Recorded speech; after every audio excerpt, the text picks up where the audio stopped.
Ang Pilipinas, usa sa pinakadaghang isla sa kalibutan. Sa matag pikas nga baybayon, adunay mangingisda. Sa matag buntag, ilang gisudlan ang dagat. Dala ang paglaom, nga aduna sila'y ikapakaon sa ilang pamilya. Apan, sa kalit nga kausaban sa klima ug kabus nga teknolohiya, daghan ang nahabilin. Gikan sa sabakan sa dagat, padulong sa atong mga lamisa. Unsa nakaha ang kinabuhi sa mangingisda karon? Gikan sa dagat nga gipaningkamutan sa mangingisda, paingon sa merkado nga ginabarugan sa mga magbabaligya. Unsa kaha ilang panlantaw atong paminawon? So sa tanaw ninyo ate, igo pa ba ang supply sa isda sa atong nasod karon? Sakto-sakto lang. Kaya kasagaran wala may deliver kasagar po daan. Igo-igo ra jud. Sa pagkakaron karong adlawan jud ang isda karon kay wala man kay nanagat kay election man. Pero kung tarong ang panahon, maayo jud ang supply sa isda. Murag dili na kay kanang nagnihit na gud ang mga kuan gud. Murag nang mahal ng mga kuan ba, mga clients no. So para nimo te makaapekto ba ang klima sa panahon sa pagpanginabuhi sa usa ka mangingisda? Makaapekto kay kanang naay klima nga dili maayo kay magnihit ang isda. Magnihit niya mamahal. Mag-uwan-uwan. Kay dili kanang usay mangod kay sanay maabot nga kuan, walay tumod, walay kanang kuan nga isda nga maabot. Samot na kay bagyo, walay isda mo kuan mo dasag. Makapikto jud siya kay kung hangin siya, dili man kay kapangisda ang mangingisda kay makuha man pusog ang hangin, bawd, dili kay makakuha silang isda.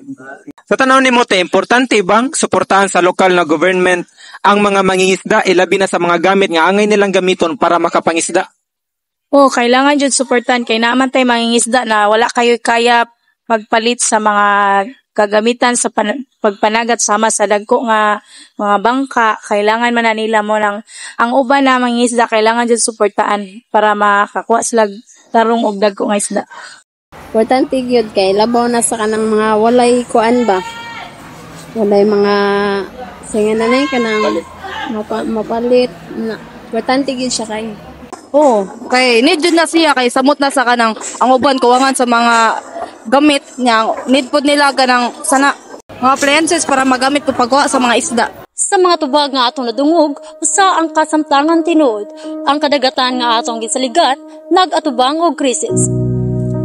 Sumala sa datos sa Philippine Statistic Authority or PSA, kapin sa 90% sa municipal fisher folk ang nagpabiling kabus, bisan pa sa ilang panginabuhi gikan sa dagat. Ang Bureau of Fisheries and Aquatic Resources misayong na halos 70% sa atong fishing grounds overfish na. Apan kining tinuod sa malimtan, kay ang ilang mga tingog dili madungog, ang ilang mga kamot perminting basa, apan ang ilang mga luha wala kasapi sa balita.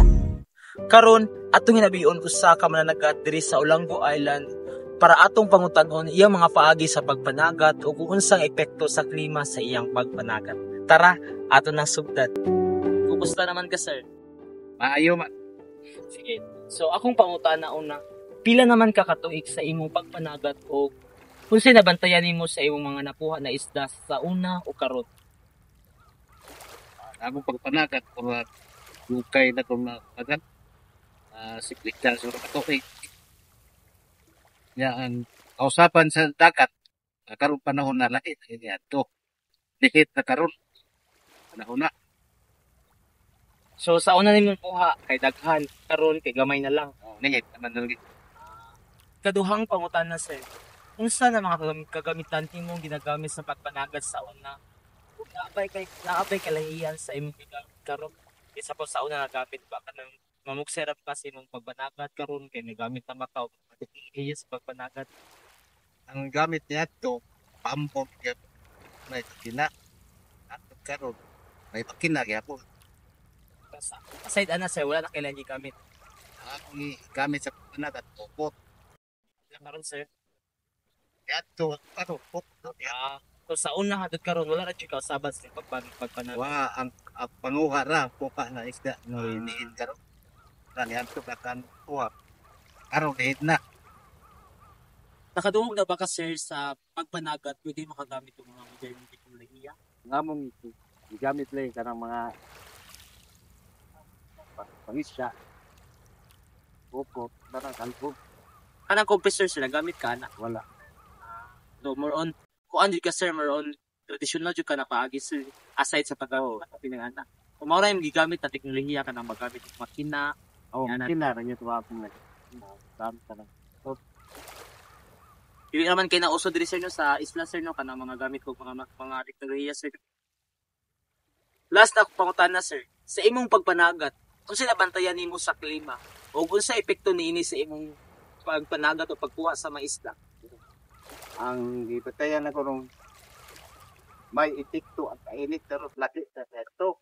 Kainit pero sakit tayo. Ang panagat na ko, okay naman. Ay, di ba, panagat ang wala nga magkakaroon ka na una lahit ito. So sa mga kuha nimo wala ra epekto. May itikto. Yato dakan ni kuha. Araw panahonan na. So isa jud ang klima sir no nakapekto. Oo, libat na. Karon di ay akong gi-interview ang ako ang papa ug sama sa iyang ginaingon na ang sa iyang pagpanagat ako jud kausaban ang sa una ug sa karon ug sa iyang paggamit sa teknolohiya iya ra ginagamit sa teknolohiya kay ang makina ra jud sa pambot wala siya gagamit og lain na teknolohiya sa una hangtod karon. Sa ubang nasud, gipanguluhan sa mga kabatan-onan ang pagpangtanom og mangrove aron maprotektahan ang baybayon. Ang uban nagtudlo sa mga mangingisda ug modernong pamaagi sa pagpangisda, samtang ang komunidad nagtinabangay sa paghimo og mga fish sanctuary. Maong suportahi ang lokal, Panaligdi ang kadagatan. palita ang tinuganay nga hinagiban sa kaluwasan. Kaalam o pagkain usa